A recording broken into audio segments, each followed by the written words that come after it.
জাহাঙ্গীরনগর বিশ্ববিদ্যালয়ে ভর্তি পরীক্ষায় পোষ্য কোটা বাতিলের দাবিতে শিক্ষার্থীদের অনশন নিয়ে আরও জানাতে এই মুহূর্তে সরাসরি যুক্ত হচ্ছেন সহকর্মী দেওয়ান ইমন। ইমন, কি বলছেন শিক্ষার্থীরা, বিস্তারিত জানাবেন।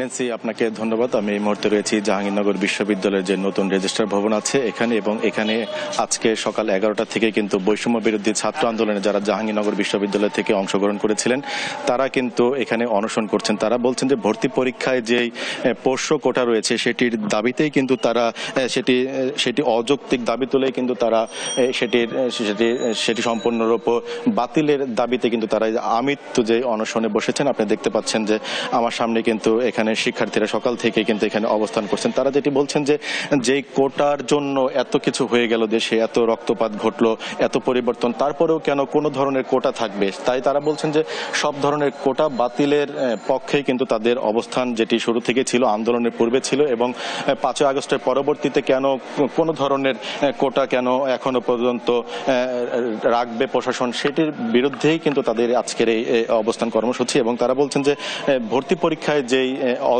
অযৌক্তিক যে পোষ্য কোটাটি রয়েছে সেটিও যেন অবিলম্বে প্রত্যাহার করা হয়, সেই দাবিতেই কিন্তু তারা এখানে অবস্থান করছেন। আমরা সকাল থেকে দেখছিলাম তাদের এই অবস্থান কর্মসূচি। এখানে কিন্তু 2জন নারী শিক্ষার্থী সহ আরো বেশ কয়েকজন পুরুষ শিক্ষার্থীরা এখানে অবস্থান করছেন। আমরা একজনের সাথে একটু কথা বলবো যে কখন থেকে আপনাদের এই আন্দোলনটি শুরু হয়েছে, আপনারা এখন পর্যন্ত কি বার্তা পেয়েছেন? আজ সকাল 11টা থেকে বৈষম্য বিরোধী ছাত্র আন্দোলনের ব্যানারে কিন্তু আমরা বিশ্ববিদ্যালয়ে অযৌক্তিক পোষ্য কোটা বাতিলের দাবিতে কিন্তু আমৃত্যু অনশন কর্মসূচি চালিয়ে যাচ্ছি। আমরা বিশ্ববিদ্যালয়ের শিক্ষার্থীরা চাই একজন বিশ্ববিদ্যালয়ের শিক্ষার্থীর মূল্যায়ন হবে মেধা এবং পরিশ্রমের মাধ্যমে। একজন বিশ্ববিদ্যালয়ে যখন ভর্তি পরীক্ষা হবে তখন একজন শিক্ষার্থী যেন বিশেষ কোনো সুবিধা না পায় এবং সে বিশেষ সুবিধা পাওয়ার কারণে অন্য একজন শিক্ষার্থী যেন বৈষম্যের শিকার না হয়, সেদিকটি আমরা দেখছি। আপনারা জানেন আমরা যে একটি জুলাই অভ্যুত্থানে অংশগ্রহণ করেছিলাম, বিশ্ববিদ্যালয়ের শিক্ষার্থীরা পড়ার টেবিল ছেড়ে এসে রাজপথে নেমেছি, আহত হয়েছি, অনেকে রক্ত দিয়েছে বৈষম্যহীন একটি নতুন বাংলাদেশ গড়ার লক্ষ্যে। কিন্তু আমরা দেখছি আমরা যে একটি বৈষম্যহীন নতুন বাংলাদেশের যে স্বপ্ন দেখি, সেই স্বপ্নকে বাস্তবায়ন করতে গেলে বিশ্ববিদ্যালয়ে যে একটি বৈষম্যমূলক পোষ্য কোটা রয়েছে সেটাকে অতি দ্রুততর বাতিল করতে হবে। ধন্যবাদ।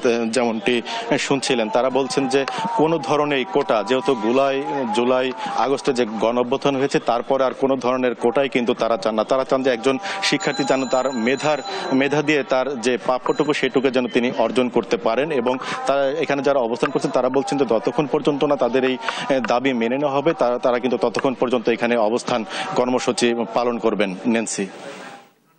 ইমন, আপনাকে ধন্যবাদ।